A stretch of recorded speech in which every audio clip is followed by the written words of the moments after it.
ആലപ്പുഴയിൽ നിന്ന് നേരെ ഞങ്ങൾ എറണാകുളത്തേക്കാണ് പോയിട്ടുണ്ടായത്. അവിടുന്ന് കുറച്ച് കാര്യങ്ങൾ എനിക്ക് വീണ്ടും വാങ്ങിക്കാനുണ്ടായിരുന്നു കേട്ടോ. മെയിനായിട്ട് സ്റ്റുഡിയോയിലേക്ക് വേണ്ടുന്ന സാധനങ്ങളാണ്. കുറച്ച് ഹെയർ ആക്സസറീസും അതുപോലെ ഹെയർ എക്സ്റ്റൻഷൻസും ഒക്കെ ഞങ്ങൾ അവിടുന്ന് പർച്ചേസ് ചെയ്തു. അപ്പോൾ അപ്കമിങ് ബ്രൈഡ്സിനോടാണ്, എന്തെങ്കിലും ബ്രൈഡൽ എൻക്വയറീസ് ഉണ്ടെങ്കിൽ തീർച്ചയായിട്ടും ഞങ്ങളെ കോൺടാക്ട് ചെയ്യാൻ മറക്കല്ലേ. മഴയൊന്നും ഉണ്ടായിരുന്നില്ല, നല്ല ക്ലൈമറ്റ് ആയിരുന്നു, ചൂടും കുറവായിരുന്നു കമ്പാരിറ്റീവ്ലി. അതുകൊണ്ട് ഞങ്ങൾക്ക് അങ്ങനെ വിശക്കുന്നൊന്നും ഉണ്ടായിട്ടില്ല കേട്ടോ. ഞങ്ങൾ നേരെ സെൻട്രൽ മോളിൽ കയറിയിട്ട് അവിടെ നിന്നും കുറച്ച് കാര്യങ്ങൾ പർച്ചേസ് ചെയ്തു. ഒരു ഐസ്ക്രീമൊക്കെ കഴിച്ചിട്ടാണ് തിരിച്ചിറങ്ങിയത്. രാവിലത്തെ രാജാക്കാൻ്റെ പൊറോട്ടയും ബീഫും വയറ്റിലുണ്ട്, അതുകൊണ്ട് വിശപ്പ് തീരെ അറിഞ്ഞില്ല. ഞങ്ങൾ തിരിച്ചു പോകുന്നത് വേറൊരു റൂട്ടിലേക്ക് കൂടിയാണ്. കുറച്ച് ദൂരം ഞാനും ഡ്രൈവ് ചെയ്തു. നല്ല ക്ലൈമറ്റ് ആയിരുന്നു, നല്ല റോഡും കിട്ടിയിട്ടുണ്ടായിരുന്നു കേട്ടോ. അപ്പോൾ ഇന്ന് നല്ലൊരു ഉദയം കണ്ടിട്ടാണ് ഞങ്ങളുടെ ഡേ സ്റ്റാർട്ട് ചെയ്തത്.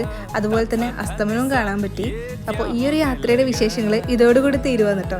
എൻ്റെ വീഡിയോസ് ഇഷ്ടമാവുകയാണെങ്കിൽ തീർച്ചയായിട്ടും ചാനൽ സബ്സ്ക്രൈബ് ചെയ്യാൻ മറക്കല്ലേ.